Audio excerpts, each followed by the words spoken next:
할렐루야. 네, 지난 한 주간도 여러분 승리하셨습니까? 아멘. 여러분, 신앙이란 인생의 근본적인 고통과 이 시련들을 완전히 사라지게 해서 나를 초인으로 만들어 주는 것이 아닙니다. 신앙이란 오히려 끊임없이 뼈아픈 이 실망과 또한 시련들을 경험하면서 우리의 힘으로는 도저히 극복할 수 없는 것이 바로 인생이다. 그러나 부족하고 연약한 인생, 소망 없는 인생이라 할지라도 여호와 하나님 안에 거할 때에 부족함이 없다는 것을 깨닫게 되는 것이 바로 신앙입니다. 그래서 무엇보다 이미 죽었던 나를 나의 목자 되신 하나님께서 푸른 풀밭에 누이시고 쉴 만한 물가로 인도하심으로 내 영혼이 다시 살아나고 회복되어서 하나님의 이름을 위해서 살아가고 또한 무엇이 의의 길인지 인도함을 받는 인생이 되는 것입니다. 그러나 하나님의 사랑을 받는 인생들도 늘 평탄한 것은 아닙니다. 때로는 사망의 음침한 골짜기로 다닐 때가 있더라라는 것이죠. 그러나 그럴지라도 주께서 나와 함께 하심으로 하나님은 인격적인 그 사랑으로 인도하시는 지팡이와 원수들을 대신해서 싸우시는 그 막대기로 우리를 돌보시고 지켜주시는 은혜가 있습니다. 그래서 우리의 사망의 골짜기가 또한 생명의 골짜기로, 두려움의 골짜기가 소망의 골짜기로 변화되는 놀라운 은혜를 경험하게 되는 것입니다.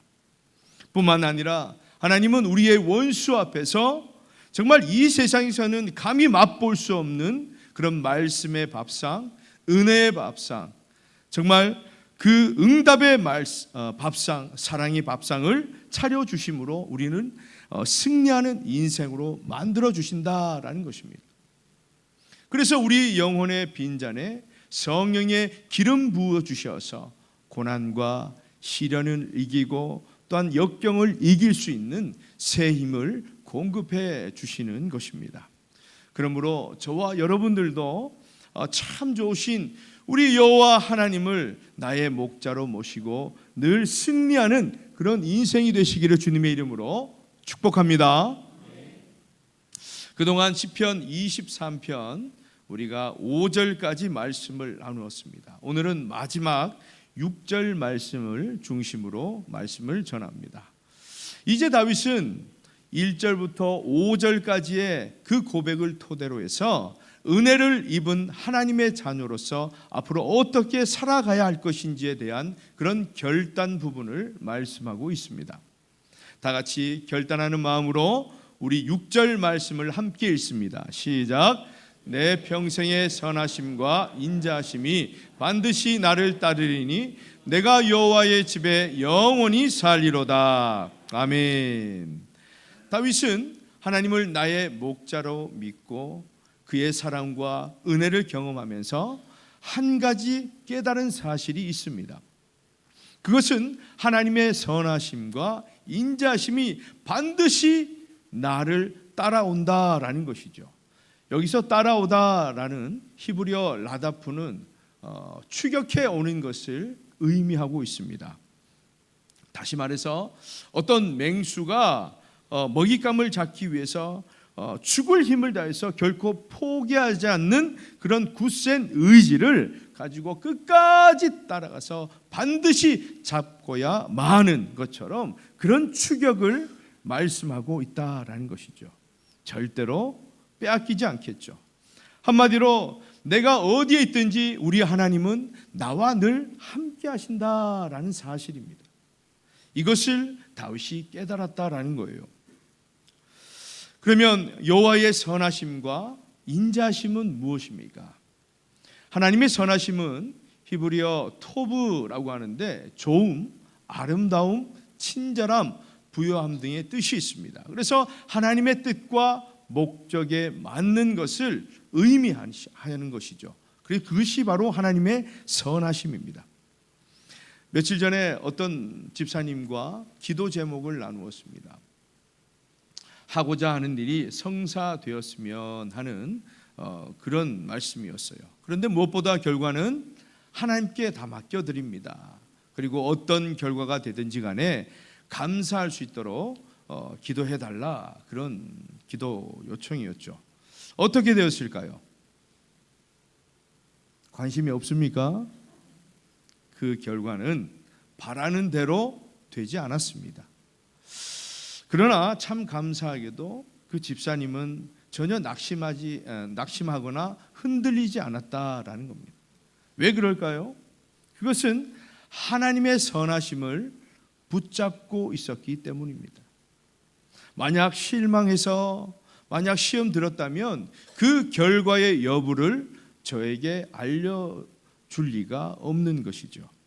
그러나 저는 믿습니다. 하나님의 선하심을 믿는 그 집사님에게 좋으신 하나님께서 반드시 더 좋은 기회를 주실 줄로 믿습니다. 이것이 바로 다윗이 고백한 하나님의 선하심이 따른다라는 것입니다. 그래서 하나님의 선하심을 믿는 인생이 되어야 하는 것입니다.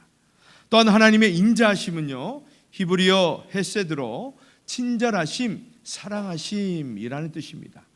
하나님께서 인간을 조건 없이 사랑하여서 친절을 베풀어 주시는 그런 것을 의미합니다.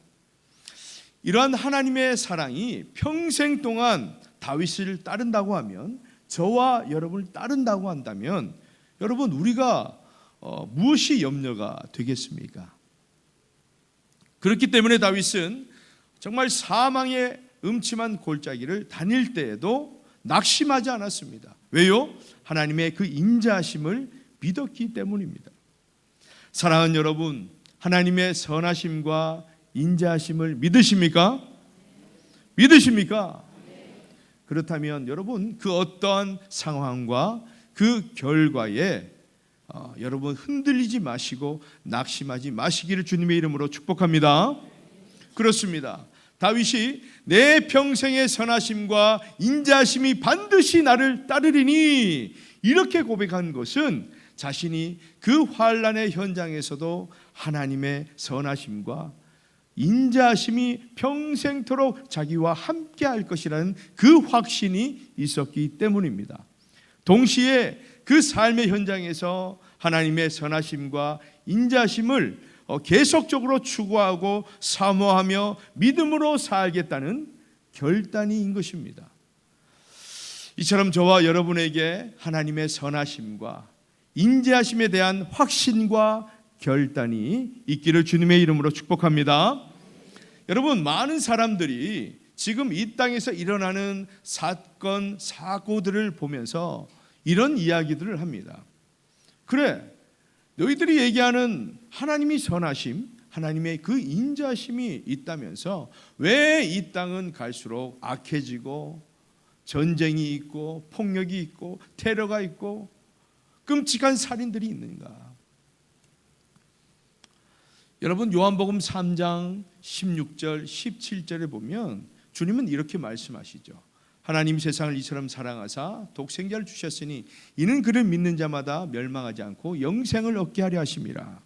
하나님이 그 아들을 세상에 보내신 것은 세상을 심판하려 하심이 아니요 그로 말미암아 세상이 구원을 받게 하려 하심이라. 아멘.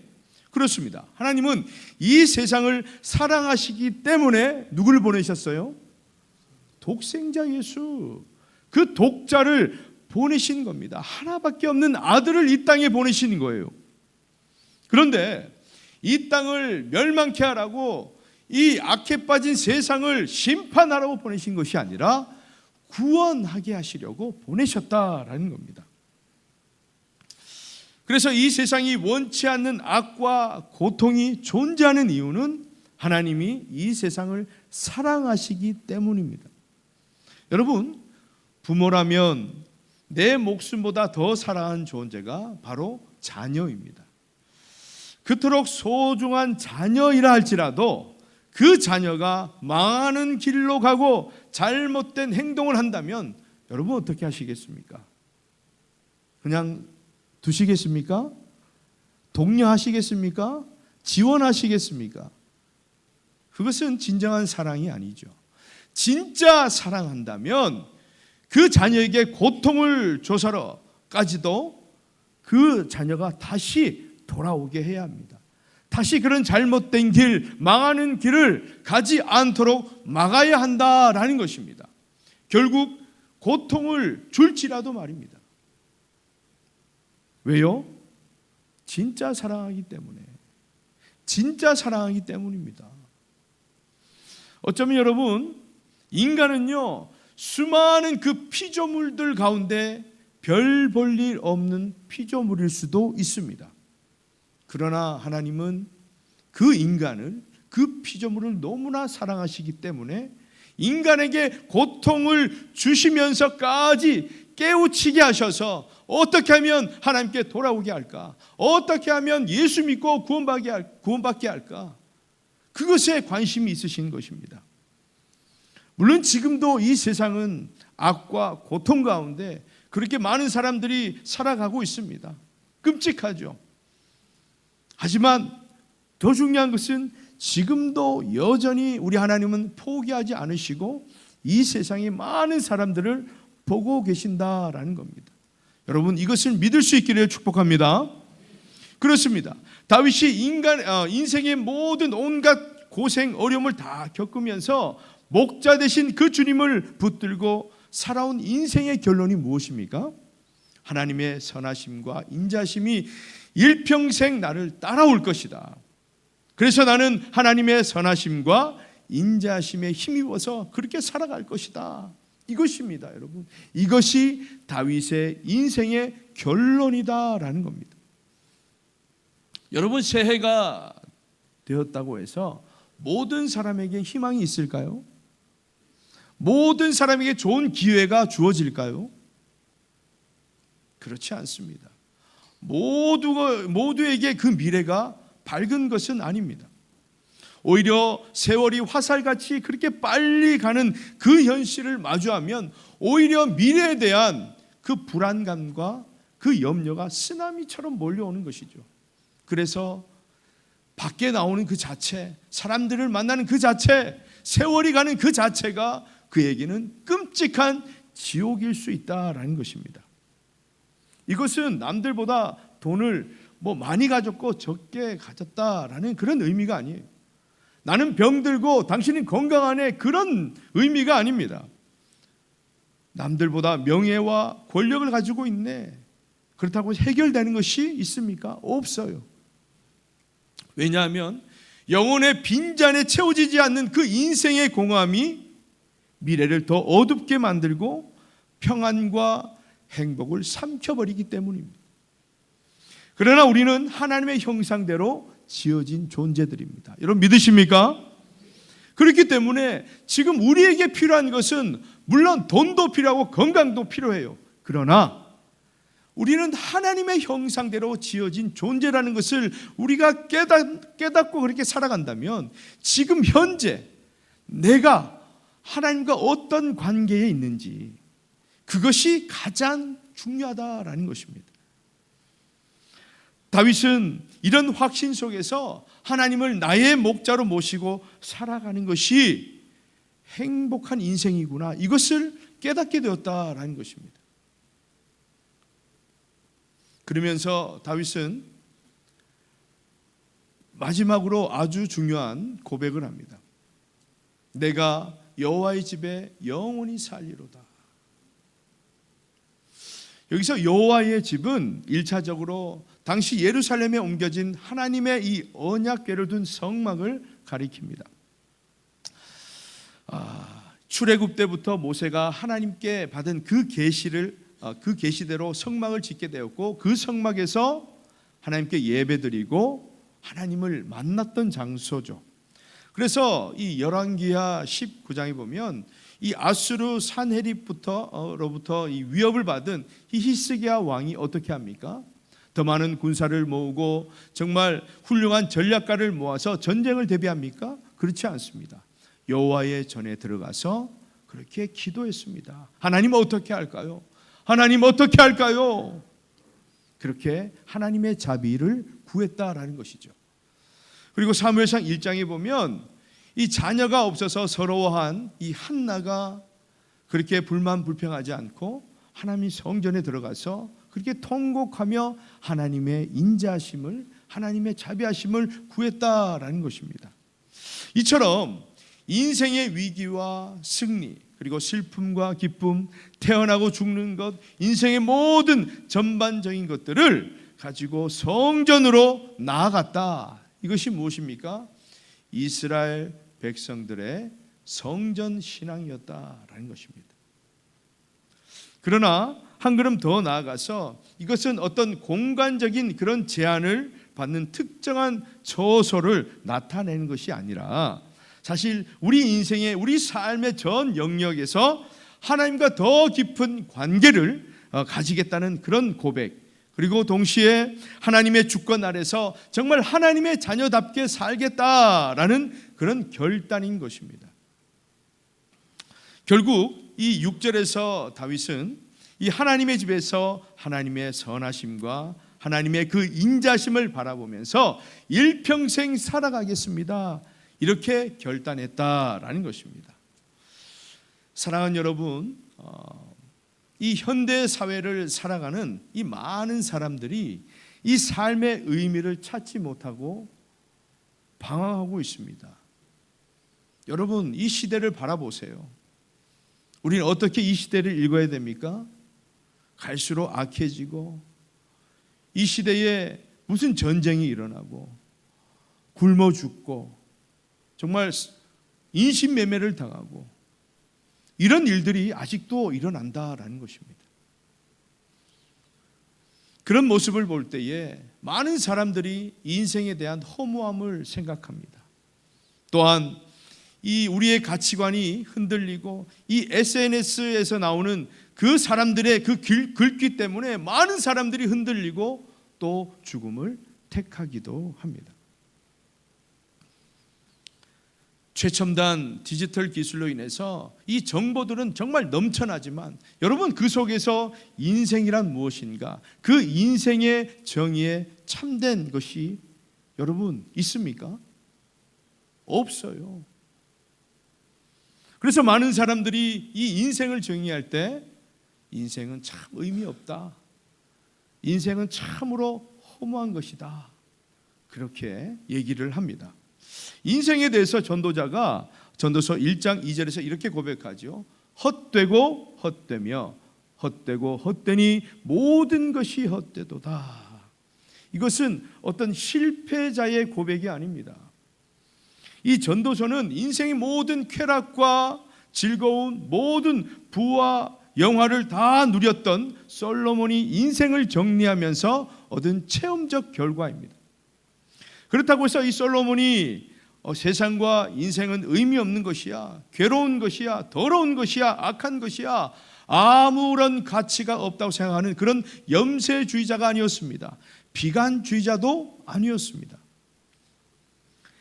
이 솔로몬이 말하는 핵심은 영원하지 못하는 것들을 그렇게 따라가는 인생, 하나님을 떠나서 궁극적인 삶의 목적과 의미를 찾으려는 인생은 그야말로 무가치하다, 그야말로 그 인생은 헛되다라는 것을 말하고 있는 것입니다. 그러면 다시 말해서 하나님 안에서 신앙을 가진 자들만이 인생의 참 목적과 참 의미를 발견하게 된다라는 뜻입니다. 그래서 여러분, 저와 여러분이 무엇이 있습니까? 돈이 있습니까? 아니, 돈은 없습니다. 뭐가 있어요? 건강이 있습니까? 무슨 건강이 있어요? 똑같이 아픈데.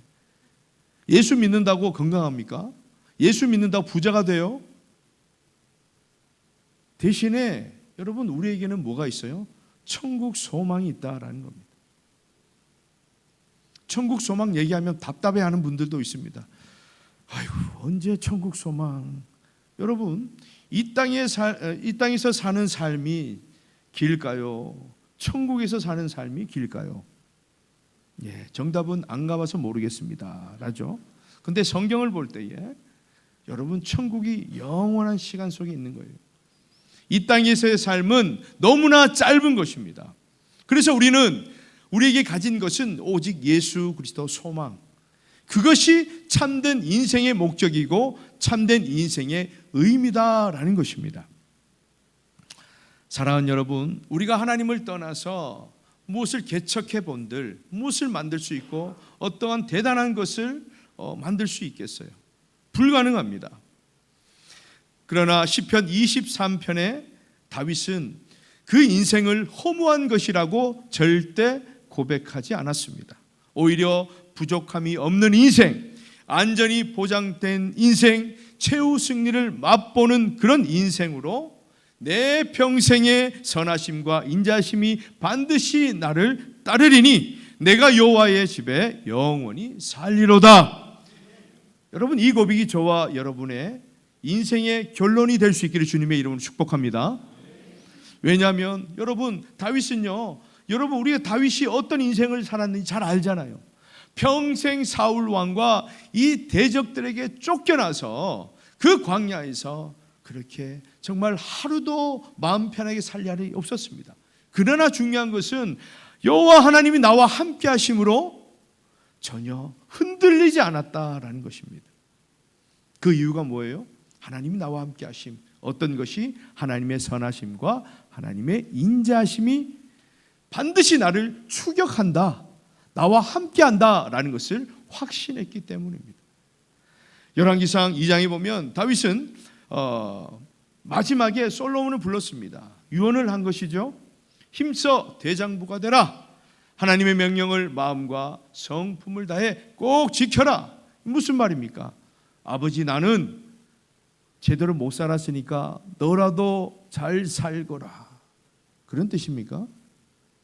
성경에 보면요, 그냥 유언했다 이렇게 말 나오지 않았습니다. 하나님이 다윗이 명령했다 이렇게 기록되어 있습니다. 이것은 물론 내가 실수도 했지만 하나님께 회개하면서 마음과 성품을 다해서 하나님의 말씀을 지키며 살았다. 그럴 때에 하나님의 선하심과 인자하심이 나를 추격하는 것, 나를 늘 따라다니고 나와 함께 하시는 것을 나는 경험했다. 그러니 너 하나님 잘 믿어라. 그 고백이 무엇입니까? 시편 23편이다라는 것입니다. 사랑하는 여러분, 한 번 있는 인생이죠. 두 번은 없습니다. 두 번은 없어요. 꽝은 없어요. 우리 인생에 주어진 인생 한 번뿐입니다. 그러면 우리의 인생 어떻게 살아가야 되겠습니까? 비록 우리가 바라는 그런 결과가 아니더라도 선하신 하나님의 사랑과 인도하심, 그리고 인자하심과 하나님의 그 자비하심을 소망하는 그런 인생으로 살아가시기를 축복합니다. 우리의 모든 불안과 염려는 어디서부터 나옵니까? 하나님과의 부실한 관계에서 나오는 겁니다. 그래서 우리는 염려하게 되고 우리는 늘 걱정하게 되고 늘 두려워하게 되는 거예요. 그래서 여러분, 하나님이 나와 함께 하심을 믿고 늘 하나님의 함께 하심을 확신하며 소망하는 그런 인생으로 살아갈 수 있기를 축복합니다. 무엇보다 내가 연약한 인생임을 여러분 인정하시기 바랍니다. 인정해야 하나님을 의지할 수 있는 것이죠. 인정해야 나의 목자로 하나님을 믿고 모실 수 있는 것입니다. 그래서 오직 예수 그리스도를 나의 목자로 모시고 승리하는 인생을 사시기를 축복합니다. 그리하여서 내 평생에 하나님의 선하심과 인자하심이 반드시 나를 따르고 여호와 하나님의 집에서 영원히 하나님과 함께 거하는 승리하는 인생, 승리하는 한 주간이 되시기를 주님의 이름으로 간절히 축원합니다.